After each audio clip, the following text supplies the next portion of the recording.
Hello friends, ഏവർക്കും master mind PSCയിലേക്ക് സ്വാഗതം. നമ്മളിന്ന് ആക്റ്റീവ് ആൻഡ് പാസീവ് വോയിസിൽ നിന്നുള്ള മുൻവർഷ ചോദ്യങ്ങൾ ഡിസ്കസ് ചെയ്യുകയാണ്. പക്ഷേ നമ്മളിവിടെ ഡിസ്കസ് ചെയ്യുന്ന സമയത്ത് എങ്ങനെ ഓപ്ഷൻസിൽ നിന്നും തെറ്റായിട്ടുള്ളത് എലിമിനേറ്റ് ചെയ്ത് ഉത്തരത്തിലേക്ക് എത്താം, ഈ രീതിയിലാണ് നമ്മൾ നോക്കാൻ പോകുന്നത്. സോ റൂൾസ് ഒന്നും ഒരുപാട് നമ്മളിവിടെ പറയില്ല. നമുക്ക് ഓപ്ഷൻസ് ഡിലീറ്റ് ചെയ്യാൻ എങ്ങനെ കഴിയും എന്നതാണ് പ്രധാനമായിട്ട് നമ്മൾ ഫോക്കസ് ചെയ്യുന്നത്. സോ ആ ഒരു രീതിയിൽ നിങ്ങൾ ഈ ഒരു ക്ലാസ് കേൾക്കുക. സോ നമുക്ക് സ്റ്റാർട്ട് ചെയ്യാം. ആദ്യത്തെ ചോദ്യം, the students of our school dash given a challenging task yesterday. The students of our school, നമ്മുടെ സ്കൂളിലെ കുട്ടികൾക്ക് dash given a challenging task yesterday, ഇന്നലെ വളരെ ചലഞ്ചിങ് ആയിട്ടുള്ളൊരു ടാസ്ക് നൽകപ്പെട്ടിട്ടുണ്ടായിരുന്നു അല്ലേ. അപ്പോൾ ഇവിടെ നിങ്ങൾ ചിന്തിക്കുക, ആക്റ്റീവ് വോയിസ് പാസീവ് വോയിസ് എന്ന് പറഞ്ഞാൽ, ആക്റ്റീവ് എന്ന് പറഞ്ഞാൽ സബ്ജക്റ്റിന് പ്രാധാന്യമുള്ളത്, അഥവാ സബ്ജക്റ്റ് ആദ്യം വരുന്നതാണ് ആക്റ്റീവ് വോയിസ്. പാസീവ് വോയിസ് എന്ന് പറഞ്ഞാൽ ഒബ്ജക്റ്റിന് പ്രാധാന്യമുള്ളത്, അഥവാ ഒബ്ജക്റ്റ് ആദ്യം വരുന്നതാണ്. ഞാനതിൻ്റെ വിശദാംശങ്ങളിലേക്ക് കടക്കുന്നില്ല. അപ്പോൾ ഈ ഒരു സെൻറ്റൻസിലേക്ക് പരിശോധിക്കുന്ന സമയത്ത് ഇവിടുത്തെ വെർബ് ഗിവൻ ആണ് അല്ലേ, നൽകുക. അപ്പോൾ ആർക്കാണ് നൽകിയത്? സ്റ്റുഡൻസിനാണ് നൽകിയത് അല്ലേ. അപ്പോൾ സ്റ്റുഡൻസിനാണ് നൽകിയത്. അപ്പോൾ നൽകപ്പെട്ട ആളുകളെ തുടക്കത്തിൽ പറഞ്ഞു, അഥവാ ഒബ്ജക്റ്റിനെ തുടക്കത്തിൽ പറഞ്ഞു. അതുകൊണ്ട് ഇതൊരു പാസീവ് വോയിസ് ആണെന്ന് മനസ്സിലാക്കുക. ദെൻ ഒരു പാസീവ് വോയിസിൽ എപ്പോഴും വെർബ് V3 ആയിരിക്കും. സോ ഇവിടെ V3 ആണ് വന്നത്. ഇതൊക്കെ ഇങ്ങനെയൊക്കെ കണ്ടാലേ നിങ്ങൾക്ക് ഇത് പാസീവ് വോയിസ് ആണെന്ന് സെൻറ്റൻസ് ഒന്ന് മനസ്സിലാവും. ദെൻ നമുക്കിതിനെ പാസീവ് വോയിസ് ആക്കണമെങ്കിൽ V3ക്ക് മുമ്പ് ഉറപ്പായിട്ടും ആര് വേണം? ഒരു ഓക്സിലറി ഉണ്ടാകും. V3ക്ക് മുമ്പ് ഉറപ്പായിട്ടും ഒരു ഓക്സിലറി വെർബ് ഉണ്ടാകും. അത് മസ്റ്റാണ്. നമുക്ക് ആക്റ്റീവ് വോയിസിൽ ഓക്സിലറി വെർബ് ഉണ്ടാകണമെന്നൊരു നിർബന്ധവുമില്ല. പക്ഷേ പാസീവ് വോയിസിൽ ഉറപ്പായിട്ടും ഒരു ഓക്സിലറി ഉണ്ടാകും. സോ ഇവിടെ ഏത് ഓക്സിലറി കൊടുക്കാം എന്ന് നമുക്ക് പരിശോധിക്കാം. നേരെ ഓപ്ഷനിൽ വരുന്ന സമയത്ത് ആദ്യം നമുക്ക് ഓപ്ഷൻസ് നോക്കാം അല്ലേ. നമ്മൾ ഓപ്ഷൻസ് ഡിലീറ്റ് ചെയ്യാൻ പോവുകയാണ് അല്ലേ. The students of our school, നമ്മുടെ സ്കൂളിലെ വിദ്യാർത്ഥികൾ. The students. അപ്പോൾ സ്റ്റുഡൻസ് എന്നുള്ളതാണ് ഇവിടുത്തെ സബ്ജക്റ്റ്, അഥവാ പ്ലൂറൽ ആയിട്ടുള്ളൊരു സബ്ജക്റ്റാണ് നമുക്കിവിടെ ഉള്ളത്. സോ സബ്ജക്റ്റ് പ്ലൂറൽ ആയതുകൊണ്ട് നമുക്ക് ഓക്സിലറിയും പ്ലൂറൽ തന്നെ ആയിരിക്കണം. അപ്പോൾ നമുക്ക് വാസിനെ അങ്ങോട്ട് കളയാം. ഇനി ഇവിടെ ഒരു വേറും ഉണ്ട്, ഇവിടെ ഒരു ഹാവ് ബീനും ഉണ്ട് അല്ലേ. വേറും ഉണ്ട്, ഇവിടെ ഒരു ഹാവ് ബീനും ഉണ്ട്. ദെൻ സെൻറ്റൻസിൻ്റെ അവസാനം ഒരു യെസ്റ്റർഡേ കിടപ്പുണ്ട് അല്ലേ. ഒരു യെസ്റ്റർഡേ കിടപ്പുണ്ട്. യെസ്റ്റർഡേ വരുമ്പോൾ പാസ്റ്റ് ആയിട്ടുള്ള കാര്യങ്ങൾക്കാണ് നമ്മൾ യെസ്റ്റർഡേ ഉപയോഗിക്കുക, പാസ്റ്റ് ആയിട്ടുള്ള കാര്യങ്ങൾക്ക്. സോ ഇവിടെ പാസ്റ്റിനെ സൂചിപ്പിക്കുന്ന ഏതാ ഉള്ളത്? വേറ് മാത്രമേ ഉള്ളൂ. ഹാവ് പ്രസൻറ്റിനെ സൂചിപ്പിക്കുന്നതാണ്, വേറ് മാത്രമാണ് ഇവിടെ പാസ്റ്റിനെ സൂചിപ്പിക്കുന്നതായിട്ടുള്ളതുള്ളത്. സോ വേറാണ് നമ്മുടെ ഉത്തരമായിട്ട് വരുന്നത്. സോ ഇവിടെ നമുക്ക് നൺ ഓഫ് ദീസ് ഉള്ളതുകൊണ്ട് ഒന്നും കൂടി ക്രോസ് ചെക്ക് ചെയ്യാം. ദ സ്റ്റുഡൻസ് പ്ലൂറലാണ്, വേറും പ്ലൂറലാണ്. യെസ്റ്റർഡേ പാസ്റ്റ് ആണ്, വേറും പാസ്റ്റ് ആണ്. ഓക്കെ അല്ലേ. സോ ഓപ്ഷൻ എ ആണ് നമ്മുടെ ഉത്തരമായിട്ട് വരുന്നത്. ഇത് നമ്മൾ ഓപ്ഷൻസ് ഡിലീറ്റ് ചെയ്ത് എടുത്തതാണ്. ഇതിൻ്റെ റൂള് പരിശോധിക്കുകയാണെങ്കിൽ ഇവിടെ യെസ്റ്റർഡേ കാണുമ്പോൾ നമുക്ക് മനസ്സിലാകും ഇത് സിമ്പിൾ പാസ്റ്റ് ആണ് എന്ന് മനസ്സിലാകും. സിമ്പിൾ പാസ്റ്റ് ആണെന്ന് മനസ്സിലാകും. സിമ്പിൾ പാസ്റ്റ് ആകുമ്പോൾ വെർബ് 2 ആണ് ആക്റ്റീവ് വോയിസിൽ വരുന്നത്. ആക്റ്റീവ് വോയിസിൽ വെർബ് 2 വന്നു കഴിഞ്ഞാൽ അതിനെ പാസീവ് വോയിസ് ആക്കുന്ന സമയത്ത് നമുക്ക് വാസ് ഓർ വെയർ ഓക്സിലറി വെർബായിട്ട് എടുക്കാം അല്ലേ. വാസ് ഓർ വെയർ ഓക്സിലറി വെർബായിട്ട് എടുക്കാം. സിംഗുലർ ആണെങ്കിൽ വാസ്, പ്ലൂറൽ ആണെങ്കിൽ വെയർ. ദെൻ V3 അവിടെ കോമൺ ആയിട്ട് അവിടെ ഉണ്ടാവും. ഇതാണ് നമ്മുടെ റൂൾ എന്ന് പറയുന്നത്. സോ ഓപ്ഷൻസ് ഡിലീറ്റ് ചെയ്യാനാണ് നമ്മൾ പഠിക്കുന്നത്.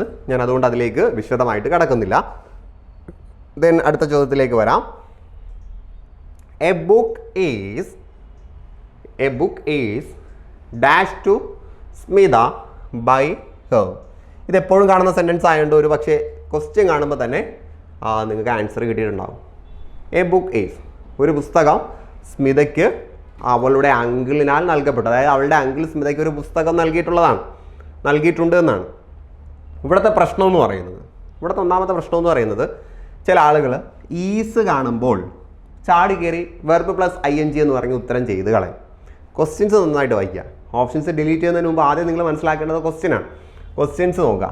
ഇവിടെ ഈസ് കണ്ടു. ഈസ് കണ്ടപ്പോൾ നമുക്ക് ഒന്നെങ്കിൽ ING form of the verb വരാം, അല്ലെങ്കിൽ V3 വരാം.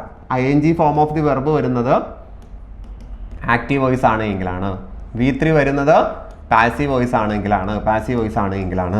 സോ ആക്റ്റീവ് വോയിസ് ആണോ പാസീവ് വോയിസ് ആണോ നോക്കാൻ വേണ്ടി ഏറ്റവും അവസാനം ഒരു ബൈ പ്ലസ് ഏജന്റ് ഉണ്ടെന്ന് നോക്കിയാൽ മതി. ബൈന് ശേഷം ആ ഒരു നൗൺ വരുന്നുണ്ടോ എന്ന് നോക്കിയാൽ മതി. ഇവിടെ ഉണ്ടല്ലേ, ബൈന് ശേഷം ഒരു നൗൺ വരുന്നുണ്ട്, ബൈ ഹെർ അങ്കിൾ. അപ്പോൾ ഇത് പാസീവ് വോയിസ് ആണ്. സോ അങ്ങനെ നമുക്ക് ഇവിടെ V3 സെലക്ട് ചെയ്യാം. ഇത് കറക്റ്റ് റൂൾ അറിഞ്ഞിട്ട് ചെയ്യുന്ന രീതി. ഓപ്ഷൻസ് എലിമിനേറ്റ് ചെയ്യുന്ന സമയത്ത് നമുക്ക് ആദ്യം പ്രസൻറ്റ് നോക്കാം. പ്രസൻറ്റ് എന്തായാലും വരില്ല അല്ലേ, അവിടെ ഒരു ഈസ് വന്നതുകൊണ്ട് പ്രസൻറ്റ് എന്തായാലും വരില്ല. ദെൻ പ്രസൻറ്റിങ്ങിന് സാധ്യതയുണ്ട്, പക്ഷെ നമ്മളിവിടെ ബൈ ഹെർ അങ്കിൾ കാണുമ്പോൾ പ്രസൻറ്റിങ്ങും വെട്ടി അല്ലേ. ഈസ് പ്രസൻറ്റിങ് വരുന്നത് കണ്ടിന്യൂസിലാണ്. ദെൻ പ്രസൻറ്റേഷൻ എന്തായാലും വരില്ല. ദെൻ ഇത് V3 ആയിട്ടുള്ള പ്രസൻറ്റഡ് ആണ് ഇവിടെ വരാൻ സാധ്യതയുള്ളത്. അപ്പോൾ ഓപ്ഷൻസിൽ 3 നമുക്ക് പെട്ടെന്ന് വെട്ടിക്കളയാം. ഓക്കെ അല്ലേ. ദെൻ അടുത്ത ചോദ്യത്തിലേക്ക് വരാം. Change the voice. ഇങ്ങനെയുള്ള സെൻറ്റൻസുകളിലാണ് നമുക്ക് അധികവും ഓപ്ഷൻസ് എലിമിനേറ്റ് ചെയ്യുക എന്നുള്ള സാധനം അറിയേണ്ടി വരുന്നത്. ഇവിടെ ചോദ്യം നോക്കിയോ, someone has changed my attitude. ആരോ എൻ്റെ ആറ്റിറ്റ്യൂഡ് ചേഞ്ച് ചെയ്തിട്ടുണ്ട് എന്നാണ്. അപ്പോൾ ഇത് ആക്റ്റീവ് വോയിസ് ആണ്. അപ്പോൾ എൻ്റെ ആറ്റിറ്റ്യൂഡ് മറ്റൊരാൾ കാരണമായിട്ട് ചേഞ്ച് ചെയ്യപ്പെട്ടു എന്നാണ് പറയേണ്ടത്. അപ്പോൾ ഇനി പറയുന്ന കാര്യം ശ്രദ്ധിക്കുക. ആക്റ്റീവ് വോയിസിൽ നിന്ന് പാസീവ് വോയിസിലേക്ക് മാറ്റുന്ന സമയത്ത് ഇത് ആക്റ്റീവ് വോയിസ് ആണല്ലോ. അപ്പോൾ ഈ ഭാഗമാണ് ആദ്യം വരുന്നത് ഉത്തരത്തിൽ. നമുക്ക് നോക്കാം. നിർഭാഗ്യവശാൽ എല്ലാത്തിലും മൈ ആറ്റിറ്റ്യൂഡ് തന്നെയാണ് തുടക്കത്തിൽ വന്നിട്ടുള്ളത്. ദെൻ ഇനി നമുക്ക് ഓക്സിലറിയിലേക്ക് വരാം. ആദ്യം അവസാന ഭാഗം അഥവാ ഒബ്ജക്റ്റ് നോക്കിയതിന് ശേഷം നമ്മൾ നോക്കേണ്ടത് ഓക്സിലറിയാണ്. ഓക്സിലറിയിൽ ഹാസ് ആണ് എങ്കിൽ നമുക്ക് ചേഞ്ച് ചെയ്യുമ്പോൾ ഒന്നെങ്കിൽ ഹാസ് അല്ലെങ്കിൽ ഹാവ് വരാം. അങ്ങനെ പറയാനുള്ള കാരണം ഇവിടെ ഹാസ് കൊടുത്തിട്ടുള്ളത് ഈ സംവണ്ണിനെ നോക്കിയിട്ടാണ്. നമ്മൾ മൈ ആറ്റിറ്റ്യൂഡിനെ അല്ലെങ്കിൽ നമ്മുടെ ഒബ്ജക്റ്റിനെ തുടക്കത്തിൽ കൊണ്ടുവരുന്ന സമയത്ത് അത് സിംഗുലർ ആണോ പ്ലൂറൽ ആണോ എന്ന് നോക്കിയിട്ട് നമ്മൾ ഹാസോ ഹാവോ കൊടുക്കണമെന്ന് തീരുമാനിക്കണം. ഇവിടെ സിംഗുലർ ആയതുകൊണ്ട് നമുക്ക് പ്രശ്നമില്ല, നമുക്ക് ഹാസ് തന്നെയാണ് വരേണ്ടത്. സോ ഇവിടെ ഹാസ് തന്നെ വന്നിട്ടുള്ളത് എത്ര എണ്ണം ഉണ്ട്? ആകെ ഒരെണ്ണേ ഉള്ളൂ അല്ലേ, ഇത് മാത്രമേ ഉള്ളൂ. ബാക്കിയെല്ലാം നമുക്ക് കളയാം. ഇവിടെ ഹാഡ് ബീൻ വരില്ല, ഈസ് വരില്ല, വാസ് വരില്ല. കണ്ടോ, എളുപ്പത്തിലെല്ലാം പോയി. ഇത് നമുക്ക് ഹാസ് നോക്കിയപ്പോൾ തന്നെ തീരുമാനമായി. ചിലപ്പോൾ നമുക്ക് തൊട്ടപ്പുറത്ത് കൂടി നോക്കേണ്ടി വരും. ആക്റ്റീവ് വോയിസിൽ ഹാസ് അല്ലെങ്കിൽ ഹാവ് കണ്ടാൽ പാസീവ് വോയിസിൽ ഹാസ് ഓർ ഹാവ് പ്ലസ് ഒരു ബീനും കൂടി ഉണ്ടാകും. ആക്റ്റീവ് വോയിസിൽ ഹാസ് ഓർ ഹാവ് ഉണ്ട് എങ്കിൽ പാസീവ് വോയിസിൽ സെയിം ഹാസ് അല്ലെങ്കിൽ ഹാവ് ഉണ്ടാകും, അഡീഷണൽ ആയിട്ടൊരു ബീൻ കൂടി ഉണ്ടാകും. ഇത് നിർബന്ധമായിട്ട് മനസ്സിലാക്കി വെക്കുക. PSC ഈ ഒരു ഏരിയയിൽ നിന്ന് എപ്പോഴും ചോദിക്കുന്നതാണ്, ബീൻ കറക്റ്റ് കൊടുക്കുന്നുണ്ടോ എന്നുള്ളത്. സോ നമ്മുടെ ഉത്തരം ഓപ്ഷൻ എ ആണ്. My attitude has been changed by something or someone. Okay അല്ലേ? ഓക്കെ ആണെന്ന് കരുതുന്നു. ദെൻ അടുത്തതിലേക്ക് പോകാം. ഇവിടെ സാധാരണഗതിയിൽ ഇവിടെ സംവൺ ആണെങ്കിൽ ഇവിടെയും സംവൺ ആണ് വരേണ്ടത് അല്ലേ, സംവൺ ആണ് വരേണ്ടത്. പക്ഷേ അതിനെ ക്രോസ് ചെയ്യാൻ പറ്റുന്ന ഓപ്ഷൻസ് ഒന്നും ഇവിടെ വന്നിട്ടില്ല. നമുക്ക് ഹാസിൽ നിന്ന് തന്നെ ഉത്തരം തീരുമാനമായതുകൊണ്ട് നമുക്ക് അവിടെ കൺഫ്യൂഷൻ വരുന്നില്ല. ഓക്കെ അല്ലേ? കാരണം ഒരിക്കലും നമ്മുടെ തന്നിരിക്കുന്ന പ്രസൻ്റ് ആണ് എങ്കിൽ പാസീവ് വോയിസ് ആക്കുന്ന സമയത്ത് അത് പാസ്റ്റിലേക്ക് പോകില്ല.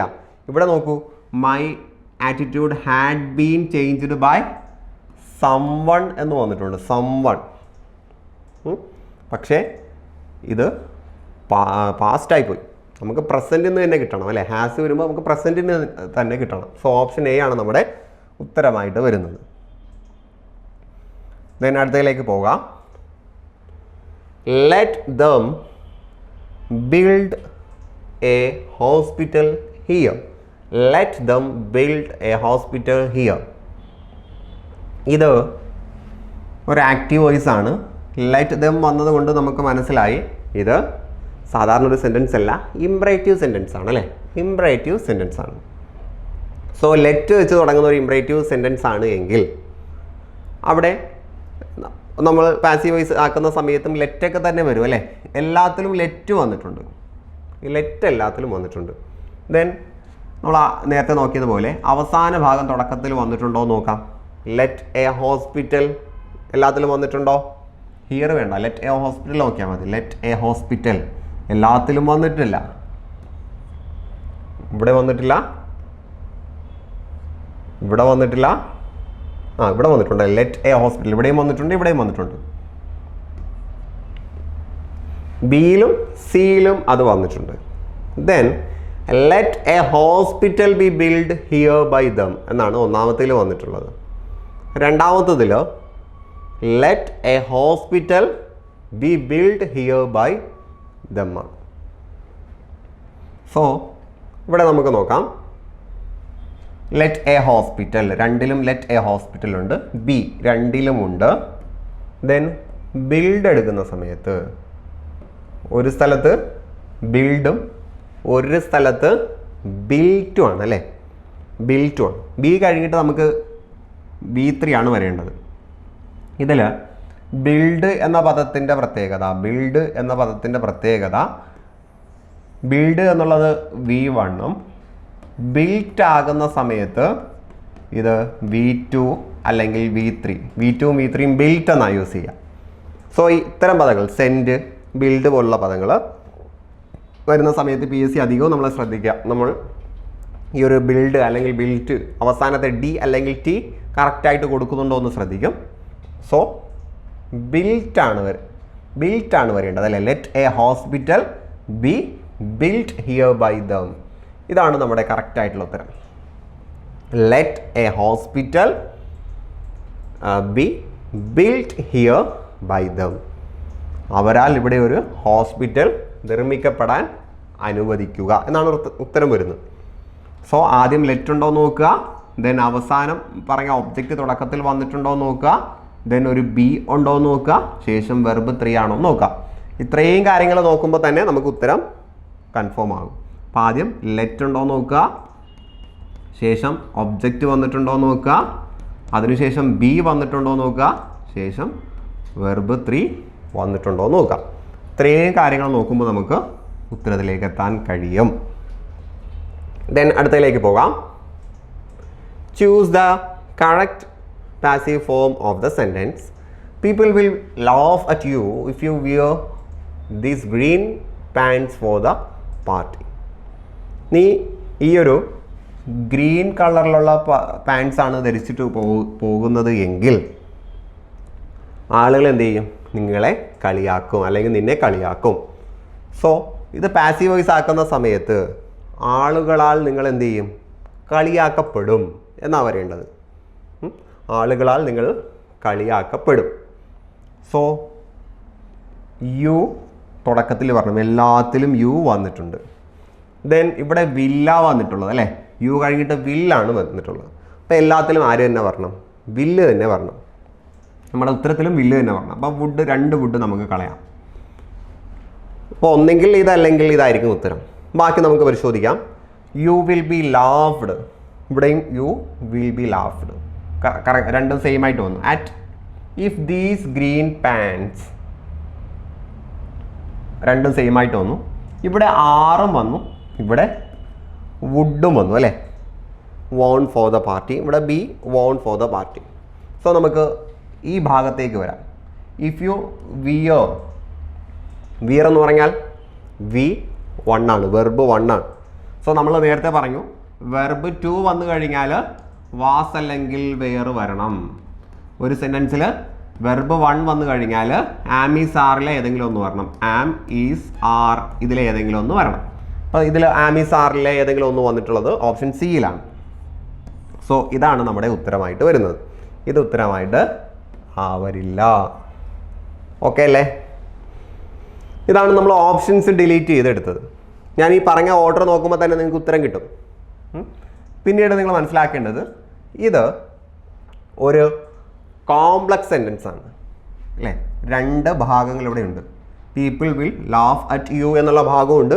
If you wear this green pants for the party എന്ന് പറയുന്ന ഭാഗമുണ്ട്. അപ്പോൾ രണ്ട് ഭാഗത്തെ നമ്മൾ എന്ത് ചെയ്യണം?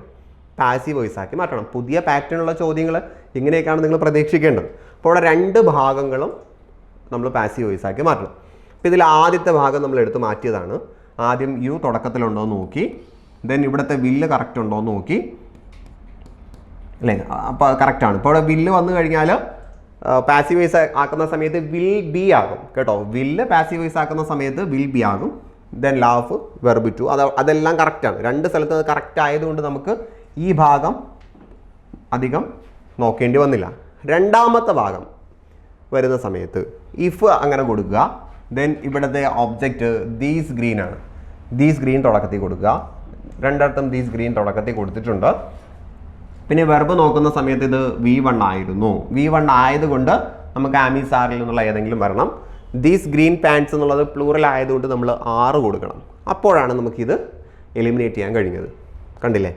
ചിലപ്പോൾ നമുക്ക് ഒരു സെൻറ്റൻസിൻ്റെ അവസാനം വരെ നോക്കി ഓപ്ഷൻസ് നിർണ്ണയിക്കേണ്ടി വരും. ചിലപ്പോൾ നമുക്ക് അവസാനം വരെയൊന്നും പോവേണ്ടി വരില്ല.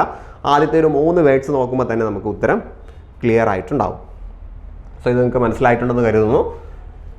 ഇത് ജസ്റ്റ് ഒന്ന് ചിന്തിച്ചെടുക്കേണ്ട കാര്യമാണ്. നിങ്ങൾക്ക് മനസ്സിലായിട്ടില്ല എങ്കിൽ ജസ്റ്റ് കൂടി ഒന്ന് റിപ്പീറ്റ് ചെയ്ത് കേട്ടു പോകുക കേട്ടോ. ഞാൻ അധികം റൂൾസിലേക്ക് കടക്കാത്തത് നമ്മൾ റൂൾസ് പറയുന്ന ഒരു ക്ലാസ് അല്ലാത്തത് കൊണ്ടാണ്. അല്ലെങ്കിൽ ഞാൻ ഇതിനെക്കുറിച്ച് ഒരുപാട് പറഞ്ഞ് വിശദീകരിച്ചേനെ. ദെൻ അടുത്ത ചോദ്യത്തിലേക്ക് വരാം. Select the correct passive voice out of the 4 suggested alternative for the following sentence. താഴെ തന്നിരിക്കുന്ന ഒരു സെൻറ്റൻസ് ഉണ്ട്. The boys were watching football match. ഈ സെൻറ്റൻസിന് അനുയോജ്യമായിട്ടുള്ള പാസീവ് വോയിസ് ഏതാണെന്ന് സെലക്ട് ചെയ്യാനാണ്. സോ നമുക്ക് നോക്കാം. ഫുട്ബോൾ മാച്ച് ആദ്യം തുടക്കത്തിൽ വന്നിട്ടുണ്ടോ എന്ന് നോക്കണം. എല്ലാത്തിലും വന്നിട്ടുണ്ട്. അപ്പോൾ അവിടെ നമുക്ക് ഒന്നും എലിമിനേറ്റ് ചെയ്യാനില്ല. ദെൻ നമ്മൾ ഓക്സിലറിയിലേക്ക് വരുന്ന സമയത്ത് വെയർ ആണ് വന്നിട്ടുള്ളത്. അപ്പോൾ നമ്മുടെ ഓപ്ഷൻസിൽ ഒന്നെങ്കിൽ വാസ് വരണം അല്ലെങ്കിൽ വെയർ വരണം. ഇല്ല, ഒന്നെങ്കിൽ വാസ് വരണം അല്ലെങ്കിൽ വെയർ വരണം. അപ്പോൾ നമുക്ക് അങ്ങനെ തന്നെ ആദ്യം നോക്കാം അല്ലേ? വാസാണോ വെയറാണോ എന്ന് തീരുമാനിക്കുന്നതിന് മുമ്പ് ഒന്നെങ്കിൽ വാസ് വരണം അല്ലെങ്കിൽ വെയർ വരണം. അങ്ങനത്തെ ഏതാണെന്ന് നോക്കാം. അപ്പോൾ തന്നെ നമുക്ക് ഇവിടെ ഹാസ്, ഇവിടെ ഹാഡ്, രണ്ടെണ്ണം കളയാൻ പറ്റും അല്ലേ? ഒറ്റ നോട്ടത്തിൽ തന്നെ രണ്ടെണ്ണം നമ്മൾ കളഞ്ഞു. ഇവിടെയും വാസാണ്, ഇവിടെയും വാസാണ്. ഇനി നിങ്ങൾ മനസ്സിലാക്കേണ്ടത്, ഒരു പാസീവ് വോയിസ് കണ്ടിന്യൂസ് ആണെങ്കിൽ അഥവാ ആം, ഈസ്, ആർ അല്ലെങ്കിൽ വാസ്, വെയർ ഇതിൽപ്പെട്ട ഏതെങ്കിലും ഒരു ഓക്സിലറി ആണ് എങ്കിൽ പാസീവ് വോയിസ് ആക്കുന്ന സമയത്ത് ബീയിങ് ചേർക്കണം അല്ലേ? അതേപോലെ ഹാസ്, ഹാവ്, ഹാഡ് അഥവാ പെർഫെക്റ്റുകളുടെ ഓക്സിലറി ആണെങ്കിൽ പാസീവ് വോയിസ് ആക്കുന്ന സമയത്ത് ഒരു ബീൻ ചേർക്കണം. ഇത് PSC എപ്പോഴും ചോദിക്കുന്നതാണ്. വേണമെങ്കിൽ എഴുതിയിട്ട് പഠിച്ചോ. നിങ്ങൾ പഠിച്ചിട്ടുണ്ടാവും. പഠിക്കാത്തവരുണ്ടെങ്കിൽ എഴുതിയിട്ട് പഠിച്ചോ. ആമീസ്, ആർ, വാസ്, വെയർ ഇതിൽപ്പെട്ട ഏതെങ്കിലും ഒന്നാണ് പാസീവ് വോയിസ് ആക്കേണ്ടതെങ്കിൽ ബീയിങ് അധികം വരും. ഹാസ്, ഹാവ്, ഹാഡ് ഇതിൽപ്പെട്ട ഏതെങ്കിലും ഒന്നാണ് പാസീവ് വോയിസ് ആക്കേണ്ടതെങ്കിൽ ബീൻ അധികം വരും. സോ നമുക്ക് വെയറാണുള്ളത്. ഇപ്പോൾ ഓപ്ഷനിൽ നമുക്ക് രണ്ടെണ്ണത്തിൽ വാസ് ഉണ്ട്. ഇതിന് ശേഷം ബീയിങ് ഉള്ളത് ഏതാണോ അതാണ് നമ്മുടെ ഉത്തരം. സോ സി നമുക്ക് കളഞ്ഞിട്ട് ഓപ്ഷൻ ഡി എ ഉത്തരമായിട്ട് ഫിക്സ് ചെയ്യാം. നമ്മുടെ ഉത്തരം ഓപ്ഷൻ ഡി ആണ്. ദെൻ അടുത്ത ചോദ്യത്തിലേക്ക് വരാം. Pick the passive form of the sentence given below from the options. താഴെ തന്നിരിക്കുന്ന ഈ സെൻറ്റൻസിന് അനുയോജ്യമായിട്ടുള്ള പാസീവ് വോയിസ് സെലക്ട് ചെയ്യാനാണ് അല്ലേ? പാസീവ് ഫോം സെലക്ട് ചെയ്യാനാണ്. സോ എപ്പോഴും ചെയ്യാറുള്ളത് പോലെ നമുക്ക് ദ ബോയ് നോക്കാം. അവിടെ എന്തായാലും നമുക്ക് അവിടെ നിന്ന് ഉത്തരം ഫിക്സ് ചെയ്യാൻ കഴിയില്ല, കാരണം ദ ബോയ് എല്ലാത്തിലും ഉണ്ട്. ദെൻ വെയർ നോക്കിയോളൂ, നമ്മളിപ്പോൾ പറഞ്ഞ അതേ റൂള് ചെക്ക് ചെയ്യാണ്. അപ്പോൾ ഓപ്ഷനിൽ വാസ് ഓർ വെയർ ഉള്ളത് നോക്കാം. അപ്പോൾ രണ്ടെണ്ണത്തിൽ വാസ് ഉണ്ട്, ഒരെണ്ണത്തിൽ വെയർ ഉണ്ട്. സോ അപ്പോൾ നമ്മൾ ഒന്നും കൂടെ ദ ബോയിൽ നോക്കുന്നു, അത് സിംഗുലർ ആണ്, അതുകൊണ്ട് വാസേ വരും. വേറെ നമുക്ക് കളയാം. ദെൻ വേറെ ഉള്ളതുകൊണ്ട് ബീയിങ് അധികം വരും എന്ന് പറഞ്ഞു. സോ ബീയിങ് ഉള്ള സെൻറ്റൻസ് ഏതാണ്? നമ്മളിത് ഓൾറെഡി കളഞ്ഞിട്ടുണ്ട്. ഇത് രണ്ടിൽ ബീയിങ് ഉള്ളത് ഓപ്ഷൻ എ മാത്രമാണ്. നൺ ഓഫ് ദ എബോവ് ഉള്ളതുകൊണ്ട് നമുക്ക് ബാക്കി കൂടി നോക്കാം. ബീറ്റ് എന്നതിൻ്റെ V3 വന്നിട്ടുണ്ടോ? V3 വന്നിട്ടുണ്ട്. ദെൻ ബൈ പ്ലസ് ഏജൻറ്റ് അവസാനം വന്നിട്ടുണ്ടോ? വന്നിട്ടുണ്ട്. സോ ഓപ്ഷൻ എ തന്നെയാണ് നമ്മുടെ ഉത്തരം വരുന്നത്. കണ്ടില്ലേ? കണ്ടിന്യൂസ് ആണെങ്കിൽ നിങ്ങൾ ബീയിങ് കൊടുക്കുന്നുണ്ടോ? പെർഫെക്റ്റ് അഥവാ ഹാസ്, ഹാവ്, ഹാഡ് ഉണ്ടെങ്കിൽ നിങ്ങൾ ബീൻ കൊടുക്കുന്നുണ്ടോ? ഇത് PSC നിരന്തരം ചെക്ക് ചെയ്യുന്ന ഒരു ഏരിയ ആണ്. ഓപ്ഷൻ എ ആണ് നമ്മുടെ ഉത്തരമായിട്ട് വരുന്നത്. ദെൻ അടുത്തത്, A gang of thieves attacked him. ഒരു കള്ളന്മാരുടെ ഒരു ഗ്യാങ് എന്ത് ചെയ്തു? അവനെ അറ്റാക്ക് ചെയ്തു. A gang of thieves attacked him. നമുക്ക് നേരെ മാറ്റാം. ആദ്യം ഹിം ആയിരുന്നു. ഹിം ഒബ്ജക്റ്റാണ്. ഇത് തുടക്കത്തിൽ വരുമ്പോൾ ഹിം എന്തായി മാറും? ഹീ ആയിട്ട് മാറും. ഹിം ഹീ ആയിട്ടാണ് മാറുന്നത്. സോ നോക്കുമ്പോൾ എല്ലാത്തിലും ഹീ ഉണ്ടാവും. ഞാൻ പറഞ്ഞു അവിടെ നമുക്ക് ഉത്തരം പെട്ടെന്നൊന്നും തീരുമാനമാവില്ല. അപ്പോൾ ഹീ വരുമ്പോൾ എല്ലാത്തിലും ഹീ ഉണ്ട്. ഇനി നമുക്ക് വെർബിലേക്ക് ഓക്സിലറിയിലേക്ക് വരാം. ഓക്സിലറി ഇല്ല. ഓക്സിലറി ഇല്ലാത്തതുകൊണ്ട് മെയിൻ വേർബ് നോക്കാം. മെയിൻ വേർബ് വെർബ് ടു ആയിരുന്നു. വെർബ് ടു ആണ് എങ്കിൽ നമുക്ക് വാസ് ഓർ വെയർ എടുക്കണം. സിംഗുലർ ആണെങ്കിൽ വാസ്, പ്ലൂറൽ ആണെങ്കിൽ വെയർ അല്ലേ? നിങ്ങൾ ഓപ്ഷനിൽ നോക്കിയേ. വാസ് ഓർ വെയർ വേണം എന്ന് ചിന്തിച്ചുകൊണ്ട് നിങ്ങൾ ഓപ്ഷനിലേക്ക് നോക്കിയേ. ഇവിടെ വാസ് ഓർ വെയർ ഇല്ല, ഡിലീറ്റ് ചെയ്യാം.